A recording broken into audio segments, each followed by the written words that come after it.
News చూస్తున్నాం. తెలంగాణలో మంత్రివర్గ విస్తరణపై సీఎం రేవంత్ రెడ్డి క్లారిటీ ఇచ్చారు.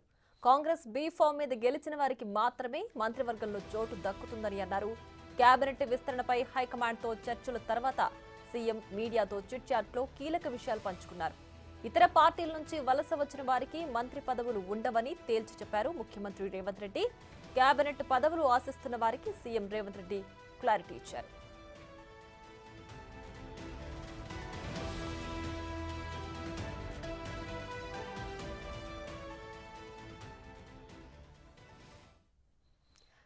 ఇదే అంశానికి సంబంధించి మరింత సమాచారం మా ప్రతినిధి శివ ఢిల్లీ నుంచి లైవ్ లో అందించడానికి సిద్ధంగా ఉన్నారు.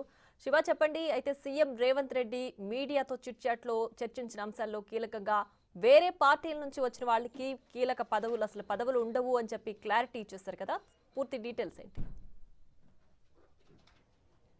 రైట్ ప్రియా, తెలంగాణ సీఎం రేవంత్ రెడ్డి ఢిల్లీ పర్యటన 5వ రోజు కూడా బిజీగా గడిపారు. ఒకవైపు చేరికలు, ఇతర పార్టీల నుంచి కాంగ్రెస్లోకి చేరికలు, మరోవైపు అధిష్టానం పెద్దలతో చర్చలు జరపడంలో బిజీగా ఉన్నారు. మరోవైపు మీడియాతో కూడా మాట్లాడుతూ కూడా కొన్ని చిట్ చాట్ పాయింట్స్ కూడా తెలిపారు. అంటే ఇక్కడ ప్రధానంగా రుణమాఫీకి సంబంధించి 4 రోజుల నిర్ణయం తీసుకోబోతున్నారు. మరోవైపు కాంగ్రెస్ పార్టీకి మొదటి నుంచి కష్టపడి పనిచేసిన వారికి ప్రాధాన్యత ఉంటుంది. దానికి నిదర్శనమే త్వరలో జరగబోయే మంత్రివర్గ విస్తరణలో కాంగ్రెస్ బీఫామ్పై గెలిచిన వారికి మాత్రమే నెక్స్ట్ మంత్రివర్గ విస్తరణలో అవకాశం కల్పిస్తామంటూ కూడా సీఎం రేవంత్ రెడ్డి తెలిపారు. దానిలో భాగంగానే ఇప్పటికే కొంతమంది ఆశావాహులు ఢిల్లీ చుట్టూ చక్కర్లు కొడుతున్నారు. ఇటు సీఎం రేవంత్ రెడ్డి నివాసం తుగ్లక్ రోడ్లోని తన నివాసానికి వెళ్తున్నారు. ఇటు ఏఐసీసీ కార్యాలయం చుట్టూ చక్కర్లు కొడుతున్నారు. ఇటు దీపాదాస్ మున్షి, కాంగ్రెస్ పార్టీ వ్యవహారాల ఇన్ఛార్జ్ దీపాదాస్ మున్షి, కేసీ వేణుగోపాల్, వీరందరితో కూడా కాంగ్రెస్ అగ్రనేతలందరితో కూడా మంత్రాలు జరుపుతున్నారు. మరోవైపు ఇటు నామినేటెడ్ పోస్టులకు సంబంధించి కానీ పీసీసీ ప్రెసిడెంట్ ఎన్నికకి సంబంధించి కూడా అధిష్టానం పెద్దలతో సీఎం రేవంత్ రెడ్డి చర్చలు జరుపుతున్నారు. సామాజిక వర్గాల వారీగా చూసుకుంటే బీసీ సామాజిక వర్గానికి ఈసారి అవకాశం ఇచ్చే ఛాన్సెస్ ఉన్నట్లు కూడా తెలుస్తోంది.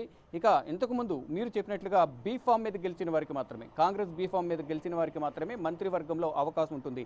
ఇతర పార్టీల నుంచి ఎవరైతే వస్తున్నారో, ఏదైతే బయట ప్రచారం జరుగుతుందో అటువంటి వారికి ఎవరికి కూడా, బయట నుంచి వచ్చిన వారికి ఎవరికి కూడా మంత్రివర్గంలో చోటు ఉండదు. కాంగ్రెస్ బీఫామ్ మీద గెలిచిన వారికి మాత్రమే అవకాశం ఉంటుంది. దానికి సంబంధించి గత 3 రోజులకు కూడా రంగారెడ్డి ఎమ్మెల్యే మల్రెడ్డి రంగారెడ్డి కానీ, విద్యాసాగర్, అలాగే ఈరోజు మక్తల్ ఎమ్మెల్యే వాకిటి శ్రీహరి ముదిరాజు, ఇప్పుడు గత మంత్రివర్గంలో ముదిరాజులకు స్థానం లేదు కాబట్టి, అవకాశం కల్పించలేదు కాబట్టి ఈసారి మంత్రివర్గ విస్తరణలో ముదిరాజులకు చోటు కల్పించాలనే యోచనలో సీఎం రేవంత్ రెడ్డి ఉన్నారు. దానిలో భాగంగానే ఇటు మక్తల్ ఎమ్మెల్యేకు అవకాశం కల్పిస్తారంటూ కూడా ప్రచారం జరుగుతుంది. దానిలో భాగంగానే సీఎం కేసీ వేణుగోపాల్ దగ్గరికి వెళ్ళిన సందర్భంలో కూడా మక్తల్ ఎమ్మెల్యే వెళ్ళారు. తర్వాత కేసీ వేణుగోపాల్, తర్వాత మల్లికార్జున ఖర్గేని కలిసే సందర్భంలో కూడా మక్తల్ ఎమ్మెల్యే సీఎం రేవంత్ రెడ్డితో పాటు మల్లికార్జున ఖర్గే నివాసానికి వచ్చారు. అంటే దీన్ని బట్టి ముదిరాజు సామాజిక వర్గానికి సంబంధించిన ఎమ్మెల్యే కాబట్టి ఆయనకు చోటు కల్పిస్తారేమో అనే ప్రచారం అయితే ప్రధానంగా జరుగుతోంది. దానిలో భాగంగా దానికి బలాన్ని చేకూర్చే విధంగా కూడా సీఎం రేవంత్ రెడ్డి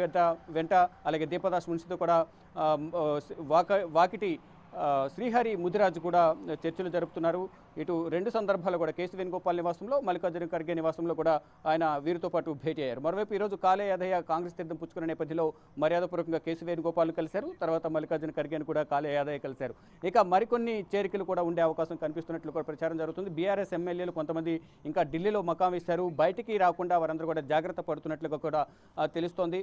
కానీ సీఎం రేవంత్ రెడ్డి రేపు ఢిల్లీ పర్యటన ముగించుకుని ఉదయం హైదరాబాద్ బయలుదేరతారంటూ కూడా సమాచారం ఉంది. అక్కడ వరంగల్ పర్యటన, ఈరోజు వరంగల్ పర్యటన ఉన్న నేపథ్యంలో అది వాయిదా పడింది కాబట్టి రేపు వరంగల్ పర్యటన ఉండే అవకాశం ఉంది. కాబట్టి వరంగల్ పర్యటనలో రేపు వరంగల్ టూర్ ఉంది కాబట్టి రేపు ఉదయం సీఎం రేవంత్ రెడ్డి బయలుదేరుతారు. మళ్ళీ వచ్చిన తర్వాత మళ్ళీ కొన్ని అంశాలపై కూడా చర్చిస్తారంటూ కూడా సమాచారం అందుతుంది. మొత్తంగా చూసుకుంటే ఈ 5 రోజుల పర్యటనలో రాష్ట్ర అభివృద్ధికి సంబంధించి కేంద్ర ప్రభుత్వం నుంచి రావాల్సిన నిధుల విషయంలో కానీ, కేంద్ర సహకారం సంబంధించి కేంద్ర మంత్రులతో కలిశారు. మంత్రులు అలాగే ఎంపీలు, సీఎం రేవంత్ రెడ్డి అందరూ కూడా రాష్ట్ర అభివృద్ధికి సంబంధించిన నిధులు కానీ, కేంద్రం నుంచి రావాల్సిన సహకారం, వీటన్నిటిపై కూడా సహకరించాలని కేంద్రం దృష్టికి తీసుకువెళ్లారు. ఇక పార్టీ కార్యక్రమాలపై కూడా ప్రధానంగా అధిష్టాన పెద్దలతో సీఎం రేవంత్ రెడ్డి ఇటు పార్లమెంట్ హౌస్లో సోనియా గాంధీతో భేటీ అయ్యారు, రాహుల్ గాంధీతో. మరోవైపు ఏఐసీసీ కార్యాలయంలో మల్లికార్జున ఖర్గే, రాహుల్ గాంధీ, కేసీ వేణుగోపాల్తో భేటీ అయ్యారు. తర్వాత నిన్న కేసీ వేణుగోపాల్తో భేటీ అయ్యారు. మళ్ళీ ఈరోజు మల్లికార్జున ఖర్గేతో భేటీ అయ్యారు. ఇక పార్టీ కార్యక్రమాలకు సంబంధించి ప్రధానంగా చర్చించినట్టు తెలుస్తుంది. ఇక మరికొన్ని రోజుల్లోనే పీసీసీ ఎన్నిక, అలాగే మంత్రివర్గ విస్తరణ, నామినేటెడ్ పోస్టుల భర్తీ, వీటన్నిటిపై ఒక క్లారిటీ వచ్చే అవకాశం కనిపిస్తోంది.